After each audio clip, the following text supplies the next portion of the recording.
question that you guys spoke about this with in the screening earlier. Oh, thanks. I'm so excited for it. But how did this come about? Because as you said, it's a hard topic for some people to talk about. Obviously not us. Not you guys. Yeah.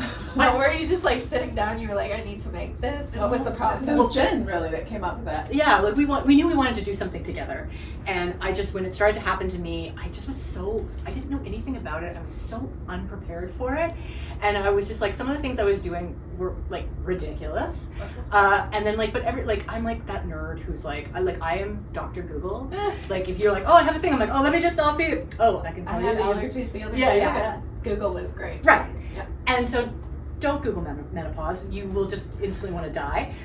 Don't Google any of your symptoms. You will think you're dying. So I was just like, this is crazy and everything I'm reading is so bleak. I just really want to have a laugh about this.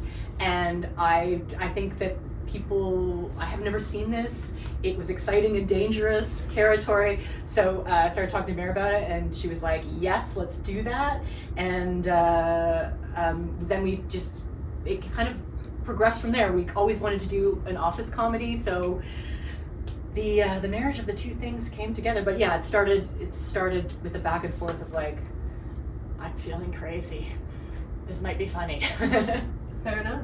Yeah, and how did you come on? You just want to work together? Yeah, well, so we've done a show together for 6 years previously. So we knew doing Baroness the last 2 years, I would say. Mm-hmm. Jen and I knew that we're like, we should do it again. We'd like to create something together, and we started to toss around like what Jen was saying, some story ideas, and really we were so fortunate with Baroness to talk about some really incredible subject matter, and we were just deciding of like what would that look like in a half hour. Mm-hmm. So that's kind of how we would say seal the deal. Yeah. And then when Jen approached me with this, I was like, I would say that's definitely going to seal the deal. So it was this merge of like sort of office feminist sort of comedy with what Jen was going through. And at the time, the irony was I wasn't realizing I was in perimenopause, and it was only through Jen going through it, even though I was on intense doctor's appointments, I had all this stuff happening with my uterus, which is all, since the Halle Berry thing came out, you realize it's like, oh my gosh, this is perimenopause, this stuff can happen. But it was really through my friendship with Jen, because she was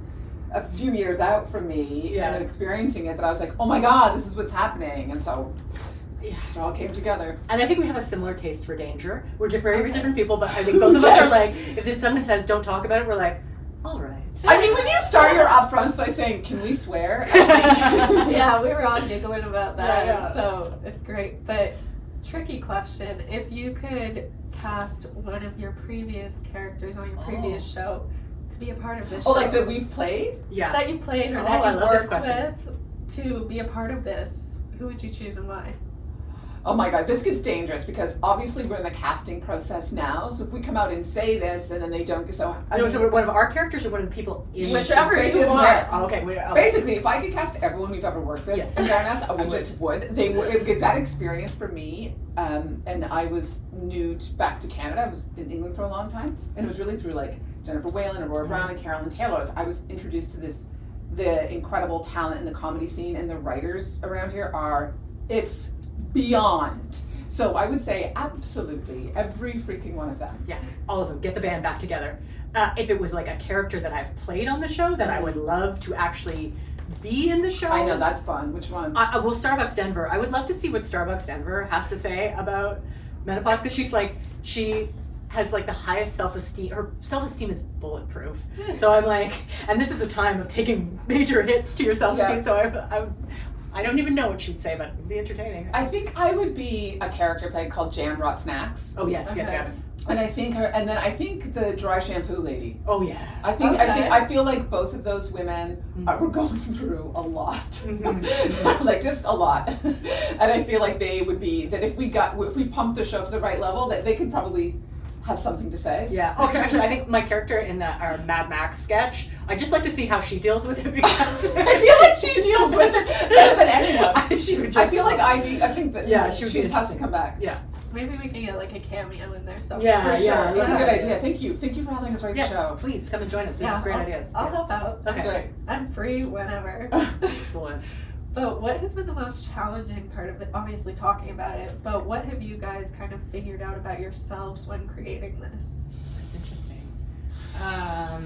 Oh my God, so much. I think because going through it and writing it, so the process so far, Jen and I, in terms of development, are a little over a year in. Yeah, is that fair to say? sure. So where I'm at with perimenopause, when it started to now, it's exhilarating and heartbreaking. So I think,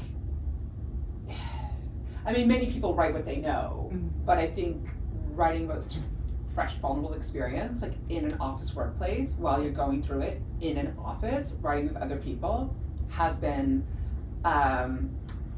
like a privilege, and also like being a prisoner. Yeah, it's interesting to try and write about an experience as you're going through it, because you don't have that separation from it, and we're on the journey with our characters because we're both in it at different stages. So I don't know how this is going to end because I'm just in it. So it's actually exhilarating and terrifying, I think would be the right way to say it. I mean, on the flip side of that, what would you tell to your younger selves or younger people who haven't gone through this yet? Oh my gosh, I would say, like, how are we preparing? There's no preparation. There is no preparation, but I think it also too, like, part of what we want to talk about and change and hopefully, like, at least move the needle a little bit with this show is, because it is so negative, there's no reason why you would look at it. Like, why would you? Do you know a single good thing about it? No. Yeah, exactly. And who does that serve? Like, when you think about it, who does it Yeah. serve that at this time in your life as a woman, when you're at your wisest, you're probably most confident, you're probably your highest financials, who does it serve that it is considered the worst thing that's ever happened to you? And I think that's what I would want to tell my younger self, that going into it, what we're told, what we buy into is just basically not true. And I think I would also say that there's so much shame in the sense that, like, to even talk about it is you're told that you're brave, yet half the population is going to go through that. I find that extremely disturbing. So I would say to my younger self, if as much as you can work on the shame that society asks a female to carry, I would start shedding it now, so that when you get into that stage, if you have a patriarchal society up against you in that time of your life, if you feel less shame, you will embrace it, and there is lots of joy and beauty that comes with it. Yeah, I know. I would say to my teenage self, I'm like, Here comes the okay, joke. I'm like, here comes the joke. Here it comes. Get ready. Just like, if you thought the first puberty is wild, wait till you get the second one that nobody tells you about. But I know you guys answered this back on stage. I want to see if the answers have changed at all. Okay. If you could describe it in 3 words, what would this experience be? You know I'm like this because you know I'm going to say it.